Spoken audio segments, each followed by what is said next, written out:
Hola chicos, buenos días, ¿cómo están? Espero que estén muy bien, que hayan disfrutado de las vacaciones, que hayan podido descansar, que le hayan sacado provecho a estas 2 semanitas.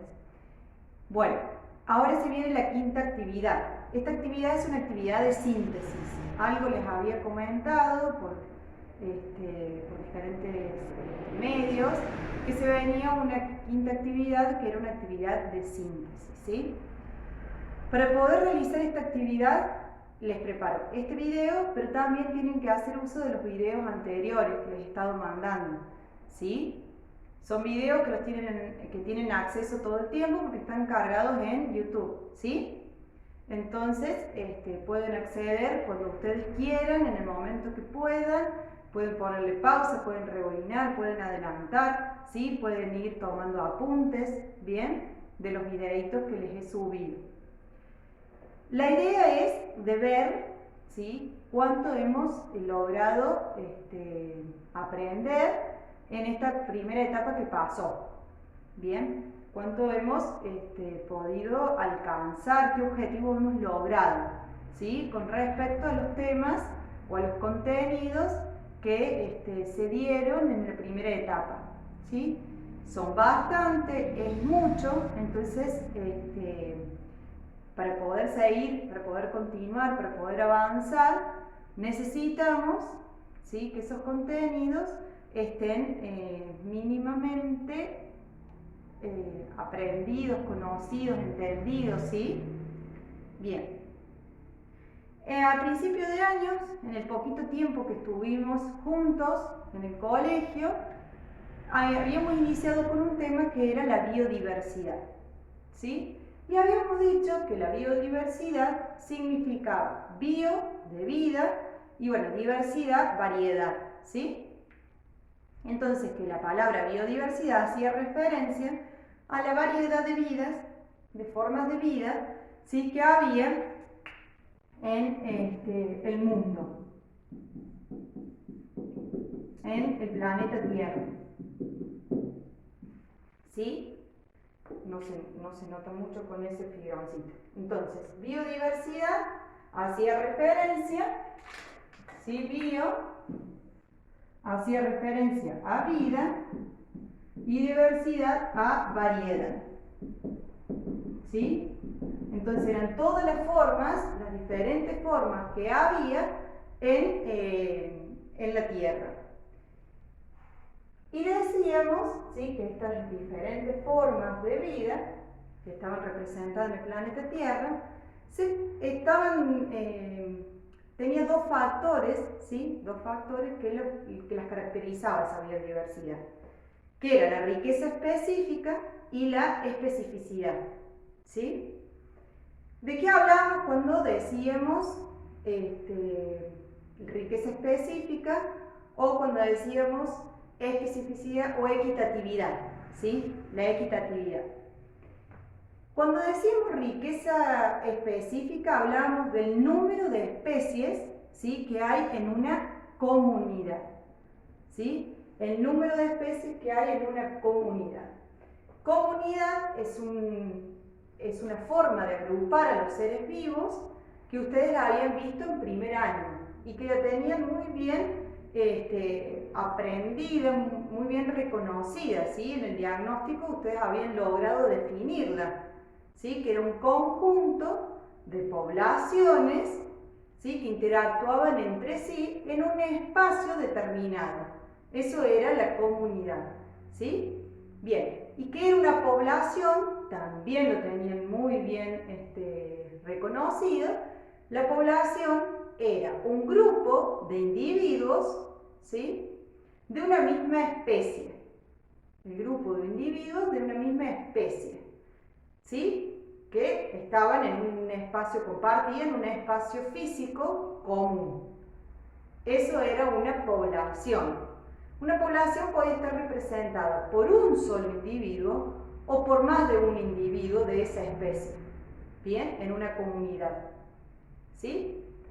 Y especie, lo habíamos visto y ustedes también lo pudieron definir en el diagnóstico, especie es un conjunto de individuos, ¿sí?, que se pueden relacionar entre sí, reproducirse, ¿sí?, y dejar descendencia fértil, ¿sí? ¿Qué significaba que dejara descendencia fértil? Que esos individuos, ¿sí?, que nacían, ¿sí?, de la reproducción sexual de dos individuos, ¿sí?, de la misma especie, podía reproducirse a su vez, ¿sí?, con otro individuo de esa especie y podía dejar nuevamente, ¿sí?, descendencia. Que esa descendencia a su vez se pudiera reproducir y dejar descendencia y así sucesivamente. Y ahí hemos visto un ejemplo, ¿sí?, que nos permitía identificar esto de la especie. Porque decíamos, por ejemplo, un caballo y una yegua, ¿sí?, cuando se reproducen, el potrillo ese que es la descendencia, es potencialmente fértil, ¿sí?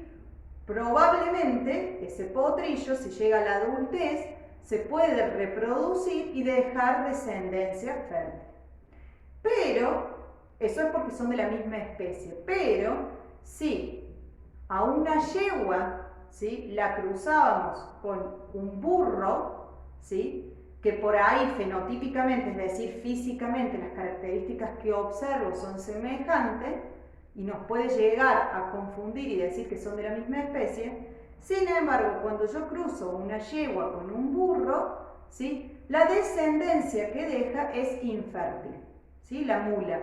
La mula, por más que la cruce, ¿sí?, que la cruce con un burro, un caballo, con lo que sea, no puede, ¿sí?, no es potencialmente fértil, no puede dejar descendencia, ¿sí?, no puede quedar preñada. ¿Bien? Ese era el ejemplo para que identificáramos lo que es una especie de lo que son individuos de la misma especie y lo que son individuos que no son de la misma especie, ¿sí?, por más que parezcan semejantes, ¿sí? Entonces ustedes habían podido identificar estas agrupaciones de los seres vivos en especie, las habían logrado identificar en población, habían logrado identificar una comunidad, ¿bien? Y entonces, a partir de esa comunidad, hablábamos de biodiversidad, ¿sí? Esta característica que es emergente de las comunidades. Ya habíamos dicho que sea emergente quería decir que solo a partir de comunidades yo podía hablar de biodiversidad. Es decir, que los niveles que siguen a comunidad como ecosistema, ¿sí?, o bioma, yo puedo hablar de biodiversidad. Pero en población o en especie no puedo hablar de comunidad, ¿sí? No puedo hablar de biodiversidad, ¿sí? ¿Por qué no puedo hablar de biodiversidad? Porque estábamos diciendo que son la variedad o la diversidad de vida, ¿sí?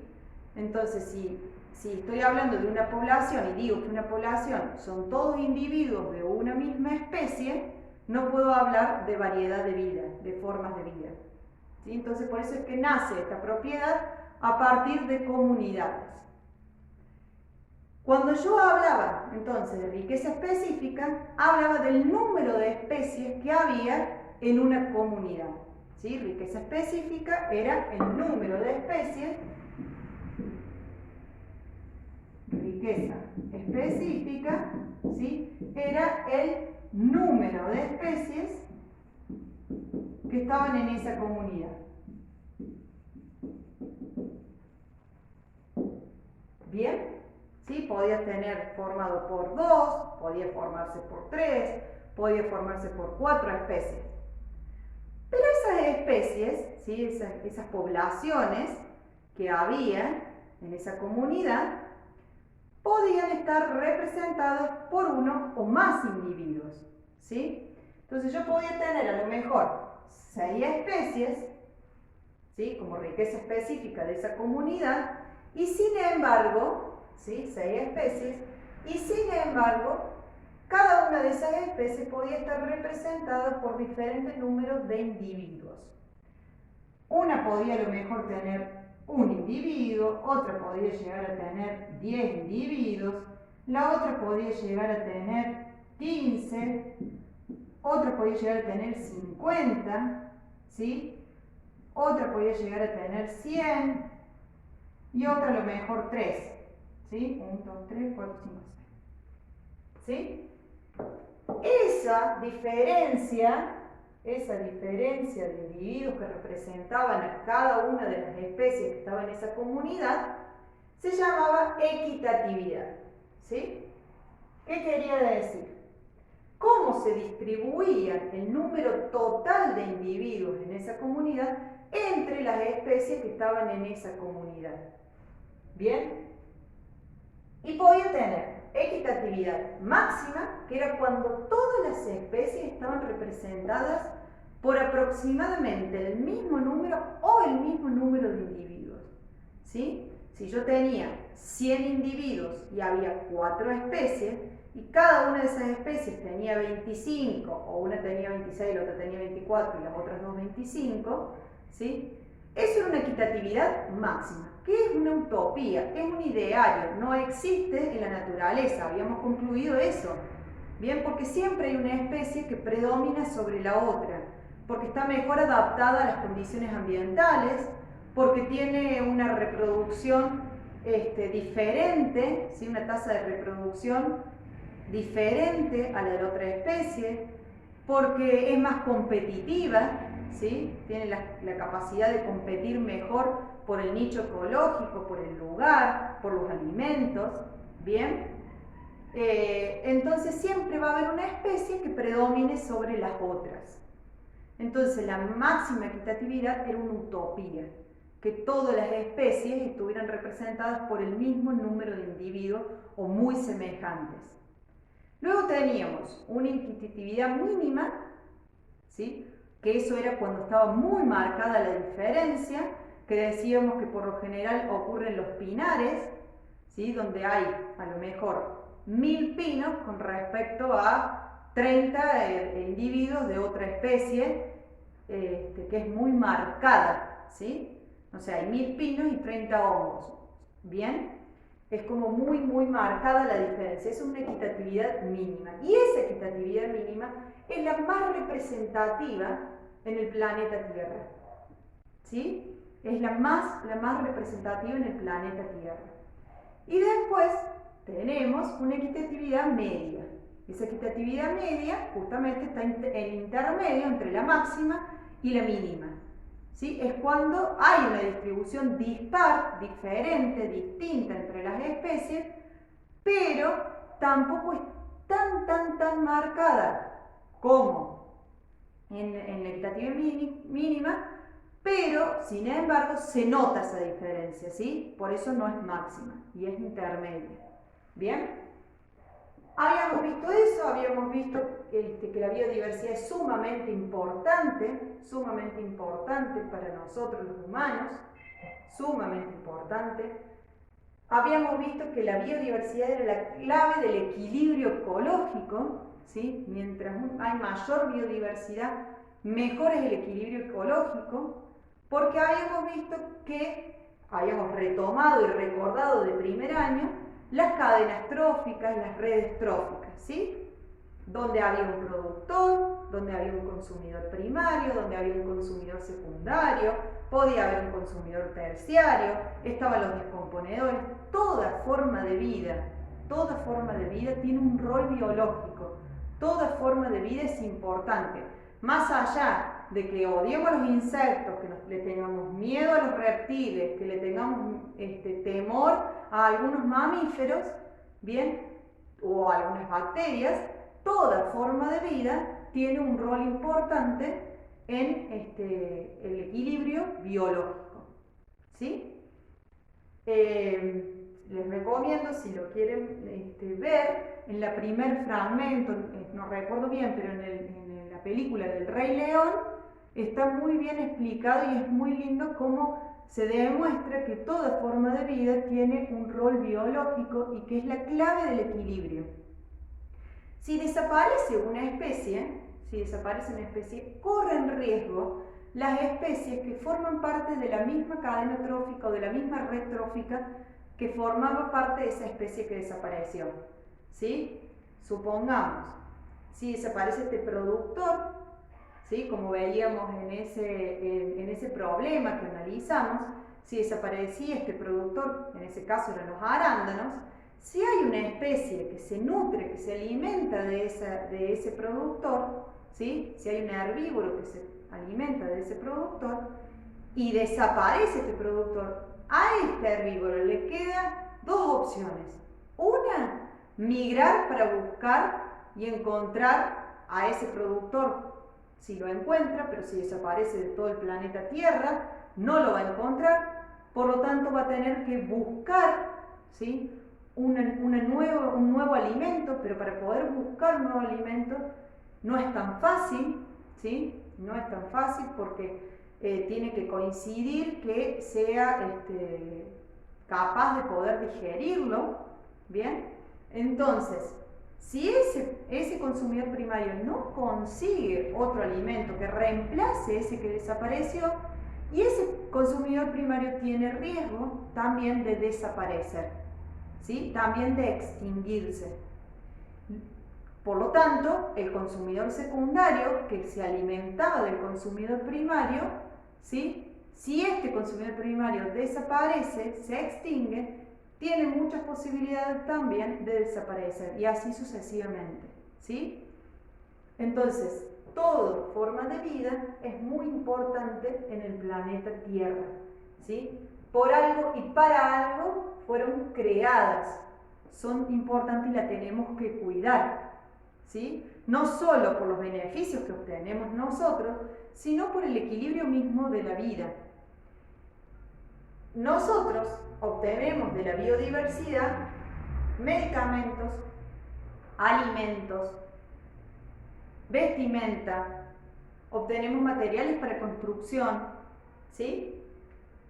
Es mucho lo que obtenemos de la biodiversidad, pero debemos obtener esos recursos de forma equilibrada, administrada, porque podemos generar caos, que de hecho los estamos generando y ustedes lo vieron. Hay grandes pérdidas de biodiversidad y eso aumenta con una velocidad preocupante, ¿sí? Está preocupando la velocidad en la que está aumentando la pérdida de biodiversidad.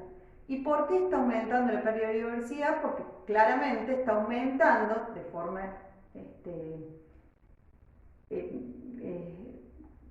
no sé si de forma exponencial, porque no sería la palabra, ¿sí? Pero está aumentando en una tasa elevada, ¿sí? La población mundial, ¿sí? De personas, de seres humanos que estamos requiriendo de estos recursos naturales, ¿bien? Entonces hay cada vez más talas de árboles, cada vez más desmonte. Eso genera pérdida no solamente de vida, ¿sí? De ese árbol que estamos talando, por lo tanto pérdida de oxígeno para el planeta Tierra, sino que también esos árboles suelen ser hábitat, ¿sí? De pájaros. Entonces esas aves tienen que migrar. Una vez que migraron, ¿sí? Si es que no se extinguieron junto con la pérdida de estos árboles, una vez que migraron, cambian la biodiversidad, modifican la biodiversidad del lugar en el que migraron, porque antes no estaban. Entonces, si antes no estaban y llegan, se modifican las redes y las cadenas tróficas. Por lo tanto, se modifica el equilibrio biológico, ¿sí? Como por ejemplo, esto no es que se generó de forma natural, sino que alguien decidió traer a los castores, ¿sí? A Argentina, una especie que no existía en Argentina, que es exótica, ¿sí? Alguien decidió traerlos, los castores llegaron, se reprodujeron en una tasa que no era la esperada, ¿sí? E hicieron caos en el sur de Argentina, ¿sí? Generaron diques naturales que son propios de ellos, de su característica, ¿bien? Y eso fue generando cambios ambientales, ¿sí? Y cambios en el equilibrio biológico del sur de Argentina. Lo mismo pasó con el pino. El pino no es algo que sea de nuestra propio, ¿sí? De acá de esta zona, y sin embargo se trajeron pinos y eso obviamente generó un desbalance en el equilibrio biológico de esta región. Y así un montón de ejemplos que podemos nombrar y podemos encontrar, ¿sí? Entonces, habíamos encontrado habíamos encontrado una asociación en lo que estaba ocurriendo a nivel mundial en esta pandemia, donde al principio se supuso, se propuso, se hipotetizó que la pandemia había iniciado con el consumo de animales exóticos. Bien, entonces que ese animal exótico que venía de otro lado ahora era vector, es decir, llevaba en su cuerpo el virus que generó esta pandemia. Bien, eso de traer cosas exóticas puede llegar a desencadenar justamente una pandemia. Bien, si ustedes viajan a Mendoza o si viajan a otra provincia, probablemente les van a consultar y van a tener un control sanitario, se dice, sobre si ustedes llevan animales o llevan productos alimenticios de animales, si llevan productos vegetales, porque puedo estar incorporando a una provincia donde no existe cierto virus, cierta bacteria, la puedo estar llevando yo con mis productos alimenticios, ya sea de origen vegetal o de origen animal. ¿Sí? Por eso están esos controles sanitarios, que también se desinfecta el vehículo, ¿sí? Porque puedo estar trayendo una enfermedad que no es propia de esa provincia y la puedo estar trasladando. Bien, eso genera que yo me lleve o traiga cuestiones exóticas, ¿sí? Está muy de moda, muy común traerse las orquídeas. Cuando yo viajo a Misiones, a conocer las cataratas, es muy común traerse las orquídeas de allá. Eso está generando un desequilibrio biológico. Le estoy quitando orquídeas a Misiones, por más que yo diga, pero me llevo una, sí, pero no sos solo vos, ¿sí? no soy solo yo. Si sumamos todos los turistas que van a Misiones y que se traen, porque total es una orquídea, estamos generando el desequilibrio ecológico. ¿Sí? Y tenemos que tener muchísimo cuidado si queremos seguir preservando nuestra especie y el resto, ¿no? Si queremos seguir preservando el planeta Tierra. Esa era la primera unidad que habíamos visto, ¿sí? Y continuamos, seguimos observando el vuelvo de biodiversidad, pasamos al siguiente tema. ¿Por qué? Pasamos al siguiente tema. Habíamos llegado entonces a la conclusión que esto era la variedad de formas de vida, ¿sí? A la variedad de formas de vida. ¿Y qué era la vida? Y ustedes se lo acordaban muy bien de primer año. ¿Qué era la vida? ¿Cuándo se hablaba, a partir de qué se hablaba? ¿De qué nivel de organización de la materia se hablaba de vida? Y ustedes se acordaban muy bien de primer año que los niveles de organización de la materia eran químicos y biológicos. Cuando decimos biológicos es de vida. Los químicos teníamos los niveles subatómicos, el atómico, el molecular y el macromolecular. Cuando las macromoléculas, que eran las biomoléculas que teníamos proteínas, lípidos, hidratos de carbono y ácidos nucleicos, ¿sí? Se agrupaban para formar organelas y esas organelas, ¿sí? Se agrupaban para formar una célula y a partir de célula se hablaba de vida. A partir de una célula hablábamos de vida. Entonces, ¿de cuándo hablábamos de vida? A partir de una célula. ¿Sí? Ahí hacíamos la conexión con el siguiente tema. Célula. Entonces, para llegar a hablar de célula, era necesario también retomar otro tema que ustedes habían visto en primer año. Y eran los sistemas, ¿sí? Los sistemas. Ustedes habían visto que había sistemas abiertos, sistemas cerrados, ¿sí? Y que los seres vivos eran sistemas abiertos. ¿Por qué eran sistemas abiertos los seres vivos? Todos los seres vivos, ¿sí? Desde célula entonces, desde organismos unicelulares a los organismos pluricelulares, ¿sí? Habíamos visto que entonces había dos divisiones de organismos, había dos formas de vida, ¿sí? Por así decirlo, y en grandes rasgos, los organismos unicelulares y los pluricelulares, ¿sí? Esos seres vivos, unicelulares o pluricelulares, eran sistemas abiertos. ¿Qué quería decir que fueran sistemas abiertos? Que implicaba que podían intercambiar con el ambiente materia y energía, ¿sí? Materia y energía. Había un intercambio. Recibían energía del ambiente, la transformaban, ¿sí? Y también liberaban energía al ambiente, porque la energía y la materia no se crea ni se destruye, se transforma, ¿sí? La materia y la energía no se crea ni se destruye, se transforma. Esto lo van a ver también en física, ¿bien? Entonces, recibíamos los seres vivos energía del ambiente, la transformábamos y liberábamos otro tipo de energía. También recibíamos materia, ¿sí? A través de la alimentación, recibíamos materia a través de los nutrientes, la transformábamos, ¿sí? Y también la liberábamos con forma de desecho al medio ambiente, ¿sí? O cuando ese ser vivo muere por los descomponedores, ¿sí? Vuelve la materia al suelo, ¿sí? Y vuelve todo el ciclo de la materia y el ciclo de la energía. Entonces, si éramos sistemas abiertos, éramos un sistema, ¿sí? Un sistema, porque estábamos formados por diferentes partes, por diferentes componentes, como cualquier otro sistema. Y que esos componentes cumplían una función específica, ¿sí? Una función específica e independiente del otro componente, ¿bien? Pero que si uno de los componentes fallaba, fallaba todo el sistema, ¿sí? Lo mismo que un reloj, lo mismo que un celular, lo mismo que un televisor, que son objetos inanimados, objetos que no tienen vida.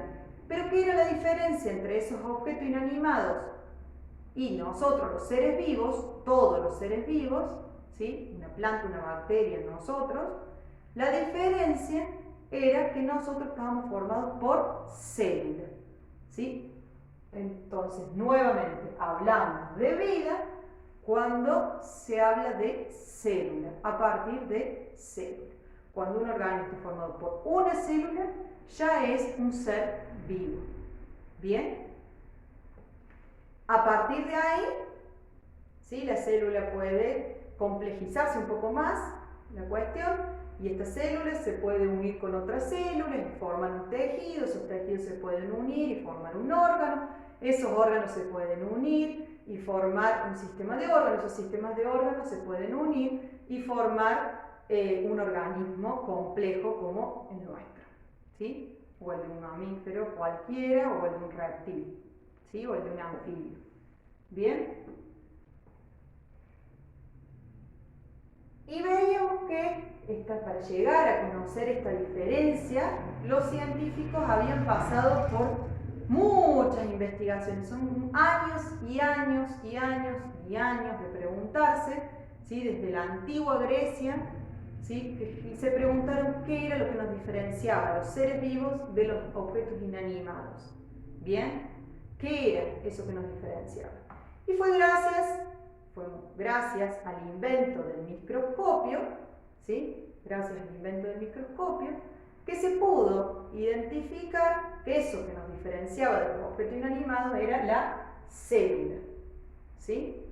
Independientemente de todas las otras características de seres vivos que ustedes vieron muy bien en primer año y que las identifican porque las han puesto en las respuestas, ¿sí? Del diagnóstico y en las respuestas de las actividades, ¿sí? De reproducirse, de nutrirse, de asociarse, de adaptarse, de modificar el ambiente. Independientemente de todas esas características de los seres vivos, la que nos diferencia, la que hace la diferencia entre un objeto inanimado y un ser vivo es la célula.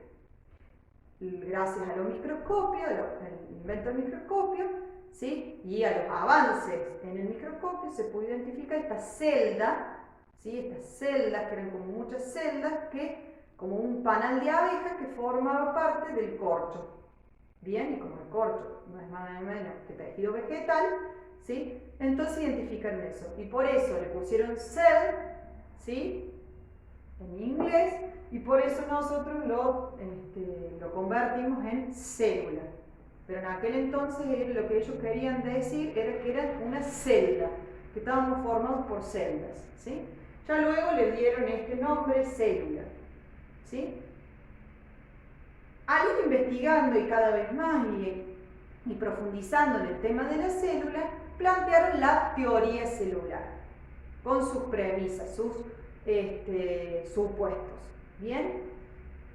La teoría celular, en grandes rasgos, lo que decía era que todos los seres vivos están formados por células, todos los seres vivos están formados por células, que una célula se origina de otra célula, ¿sí? Que no hay una generación así al aire, sino que una célula se genera de otra célula, ¿sí? Y que todas las células cumplen con todas las características de los seres vivos, cumplen las funciones vitales de todo ser vivo. Se reproducen, se nutren, intercambian materia y energía con el ambiente, se adaptan, ¿sí? Se comunican, ¿bien? Modifican el ambiente, ¿sí? Todas las características de los seres vivos, cada célula lo cumple. Bien, entonces, las premisas de la teoría celular, bien, es todos los seres vivos están formados por células, una célula se origina de otra célula y cada célula cumple con todas las funciones vitales y las características de los seres vivos. Una vez que se planteó la teoría celular y que se tuvieron estas premisas, se avanzó un poquito más y se la definió a la célula. ¿Y cómo se la definió a la célula? A la célula se la definió como la unidad básica y fundamental,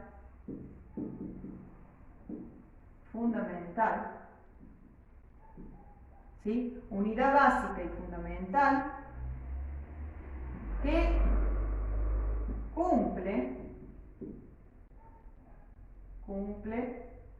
con la función estructural y funcional de todo ser vivo.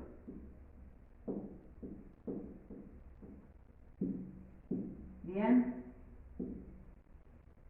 También está la forma reducida de esto, que es unidad básica, funcional y estructural de todo ser vivo. ¿Sí? También está esa forma reducida y es aceptable.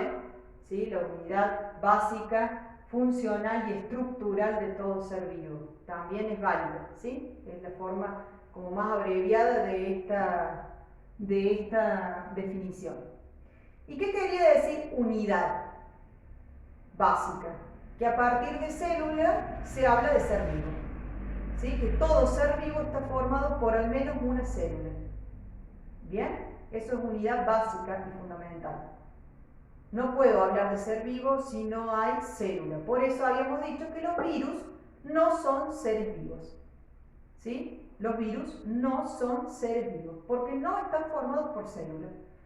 Están formados por macromoléculas. Nada más. No llegan a ser seres vivos. ¿Bien?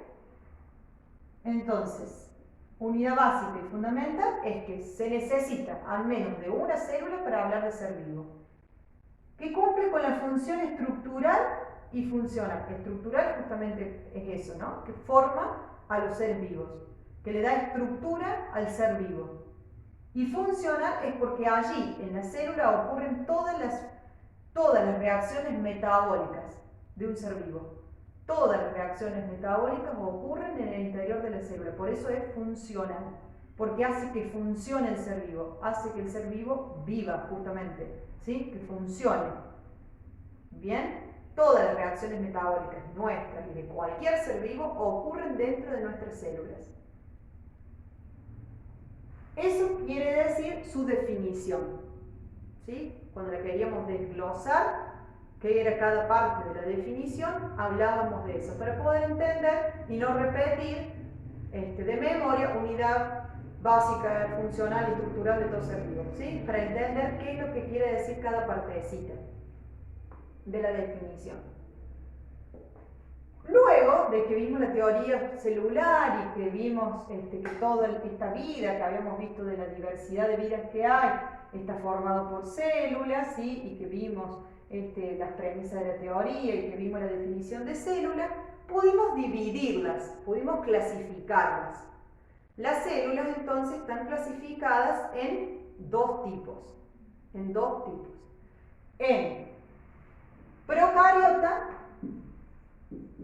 procariota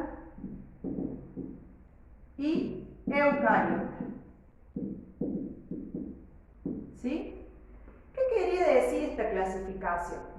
Procariota es decir antes del núcleo, ¿sí? Pro es previo, es antes, ¿sí? Y cariota hace referencia al núcleo. Entonces, procariota quiere decir antes del núcleo. Es una célula que es anucleada, que no tiene núcleo. Esa es la característica fundamental, principal y más importante de una célula procariota. Por eso lleva su nombre, ¿sí? Antes del núcleo, no tiene núcleo, es una célula anucleada. ¿Bien? Y también veíamos eucariota. ¿Sí? Es nuevo, ¿sí? Hace referencia a lo nuevo. Y cariota, núcleo. Bien, entonces son células que tienen núcleo, que tienen un nuevo núcleo. ¿Sí? Esa es la gran clasificación, la más grande de las células. A su vez, habíamos visto que la célula eucariota la podíamos dividir en tres. En célula vegetal, en célula animal y en célula fúngica, que era de los hongos. Vegetal, animal y fúngica, ¿sí? Que pertenecía a los hongos. ¿Bien? Bueno. Procariota no. Procariota era procariota y no se clasificaba en nada más. Sino que procariota lo tenían, eran las células que constituían solamente las bacterias. Solamente las bacterias tenían célula procariota. ¿Sí? Por lo tanto, si tienen célula procariota, sí o sí son organismos unicelulares. Eucariotas no, pueden ser unicelulares o pluricelulares. ¿Sí? Independientemente de qué tipo de célula habláramos, ¿sí? Independientemente de qué tipo de célula se hablara, si procariota o eucariota, todas las células tienen cuatro características en común. Están formadas, rodeadas por una membrana celular o membrana plasmática, ¿sí? Una membrana celular, una membrana plasmática, que era quien le daba una definición, la definía a la célula, ¿sí? Porque marcaba el límite entre el interior y el exterior de la célula. La define como unidad, ¿sí? Como algo independiente del ambiente. ¿Bien? Entonces, esa membrana tenía esa función clave, ¿sí? Definir la comunidad a la célula. Pero además, esa membrana le permitía intercambiar materia y energía con el ambiente, comunicarse con el ambiente. ¿Bien? ¿Por qué le permitía comunicarse con el ambiente, intercambiar materia y energía? Porque no es algo rígido, ¿sí? No es algo como la pared. Yo no puedo intercambiar nada, ¿sí? No puedo atravesar la pared para intercambiar nada, ¿sí? Entre una habitación y la otra, un vecino y el otro. ¿Sí? Tengo que tener una ventana, tengo que tener algo para que me permita intercambiar. Si no, no puedo, porque es algo rígido, ¿sí? No lo puedo atravesar. En cambio, la membrana es fluida, tiene fluidez. ¿Bien? Esa fluidez es básicamente fundamental para poder intercambiar materia y energía con el ambiente, para poder comunicarse con el ambiente. ¿Sí? Toda membrana celular responde a un modelo que se llama modelo de mosaico fluido. Modelo de mosaico fluido. ¿Qué quiere decir este modelo de mosaico fluido? Modelo de mosaico como el mosaicismo, ¿sí? Que tiene una estructura, ¿sí? Repetida, una estructura definida, ¿sí? Y fluido justamente esto, que tiene movilidad, ¿sí? Que no es algo rígido. ¿Y por qué era eso de modelo mosaico fluido? Teníamos que estaban formadas por una bicapa, porque son dos capas, por eso bi, ¿sí? Eso quiere decir bi, dos capas de fosfolípidos. ¿Bien? Los fosfolípidos son grasas, ¿sí? Son grasas unidas a un grupo fosfato, por eso fosfolípidos. Los lípidos es grasa y fosfo viene de fósforo, ¿sí? Esa parte, que son estas, las cabezas de los fosfolípidos, justamente en el grupo fosfato, tiene una característica, ¿sí? Que es hidrofílica. Hidrofílica. ¿Qué quería decir hidrofílica? El feeling es cuando algo tiene atracción por otra cosa, ¿no? ¿Sí? El feeling entre dos amigos, ¿sí? Yo puedo ser amigo de él porque tengo feeling, ¿sí? Hay cosas que compartimos y eso hace que haya una atracción y que podamos ser amigos, ¿bien? Eso es el feeling. Bueno, digámoslo así, la cabeza de los fosfolípidos, la parte del fósforo, el grupo fosfato, tiene feeling con el agua, ¿sí? Entonces puede estar inmerso en agua, se puede contactar con el agua, ¿sí? Pero las colas de los fosfolípidos, que son justamente la parte de los ácidos grasos, de los lípidos, esta parte es hidrofóbica, ¿sí? Cuando yo le tengo fobia a alguien, a algo, ¿sí? Cuando yo tengo fobia a algo, o a un animal, ¿sí? O una araña, por ejemplo, ¿qué hago? Me alejo, ¿sí? Si yo le tengo fobia, quiere decir que le tengo terror, que le tengo mucho miedo, ¿sí? Entonces me alejo, repelo, ¿sí? Me distancio, lo quiero lejos, ¿sí? No lo puedo ver, no me puedo juntar. Eso es la fobia, ¿no? Tengo miedo, tengo rechazo. Entonces, las colitas de los fosfolípidos, que son hidrofóbicas, quiere decir eso, ¿sí? Que le tienen fobia al agua. Lo han puesto por eso, es porque no se pueden unir. Químicamente no es posible que los ácidos grasos se unan con el agua, ¿sí? Si ustedes ponen una gota de aceite en un vaso de agua, ¿sí? El aceite son lípidos, ¿sí? Hay ácidos grasos. ¿Qué se forma? Van a ver que se forma un circulito, ¿sí? ¿Qué es eso? Una micela se llama, micela. Justamente eso pasa con las membranas de la célula, ¿sí? ¿Vieron que se forma ese circulito? Bueno, eso pasa con las membranas de la célula. Háganlo en su casa, véanlo, que no se juntan, el aceite y el agua no se juntan, ¿sí? Porque el aceite son ácidos grasos, son lípidos, ¿bien? Y lo mismo pasa con las membranas, se repelen y por eso se forman dos fases diferentes, ¿bien? Les digo que pongan una gotita, porque si ponen mucho aceite o la misma cantidad de aceite y de agua van a ver dos fases muy separadas. En cambio, si ustedes ponen una gota van a ver esa formación de la micela, ese circulito. ¿Bien? Es justamente porque está rechazando y de alguna forma se acomodan esos lípidos para poder rechazar el agua. Entonces eso es lo que pasa, por eso se acomodan las bicapas, estas dos capas de fosfolípidos se acomodan de esa forma. Esa bicapa de fosfolípido no está sola, no está solamente formada por lípidos, ¿sí? Químicamente las membranas no están formadas solo por fosfolípidos, están formadas también por proteínas. Que pueden ser proteínas de transmembrana, eso quiere decir que atraviesan toda la membrana, por eso se llaman de transmembrana, ¿sí? Atraviesan toda la membrana, ¿bien? También hay proteínas asociadas a la membrana, ¿sí?